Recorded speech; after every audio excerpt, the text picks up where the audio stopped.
जो जन्मा है वह मरता है, जो मरा है वह फिर जन्म लेता है, जो दिखाई देता है वह मिट जाता है और जो मिट गया है वह फिर प्रकट होता है।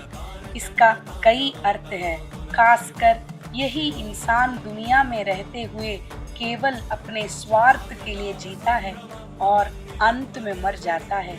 उसके मरने के बाद उसके लिए सच्चे मन से रोना या उसे याद करने वाला कोई भी नहीं रहता। मगर एक ही शक्ति है जो इंसान के मरने के बाद भी उसके साथ रहती है, भगवान शिव। इसीलिए शिव को शमशान का देवता भी कहा जाता है। इसके पीछे एक पौराणिक कथा है।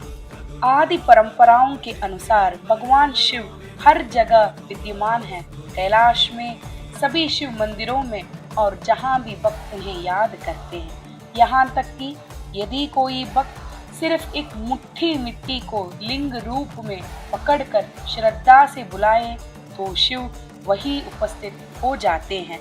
फिर भी इतने स्थानों के होते हुए भी शिव को सबसे प्रिय स्थान शमशान ही है। शिव और शमशान का संबंध क्या है, इसका कारण स्वयं शिव ने पार्वती माता से बताए थे।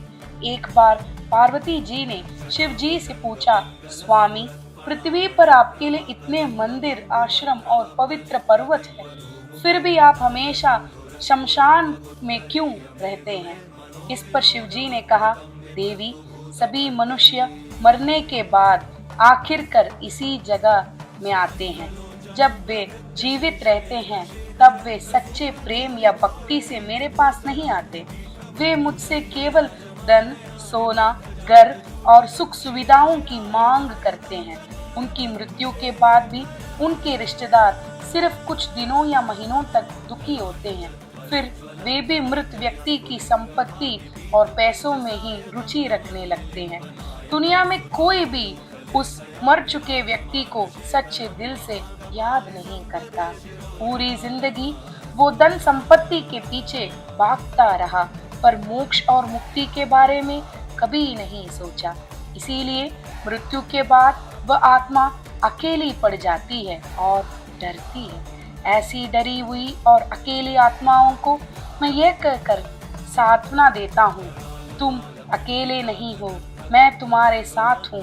तुम्हें किसी बात की चिंता नहीं करनी चाहिए। उनकी पीड़ा को शांत करके उनके मुक्ति देने के लिए ही मैं शमशान में निवास करता हूँ देवी। शिव ने आगे कहा, इस संसार के हर जीव के लिए हम ही माता पिता हैं। हे पार्वती, जब वे जीवित हो तब भी और मरने के बाद भी उनकी रक्षा और मार्गदर्शन करना हमारा कर्तव्य है। ये सुनकर पार्वती जी भावुक हो गई और बोली, स्वामी, यह बात मैंने कभी नहीं सोची थी। हर मनुष्य के मृत्यु के बाद भी एक यात्रा होती है और उस यात्रा में सहारा देने के लिए ही आप शमशान में निवास करते हैं। यह बात आज मुझे समझ में आई। इसीलिए कहा गया है, मनुष्य के मरने के बाद भी उसका साथ जो एकमात्र देवता रहता है वह भगवान शिव ही है। हर हर महादेव।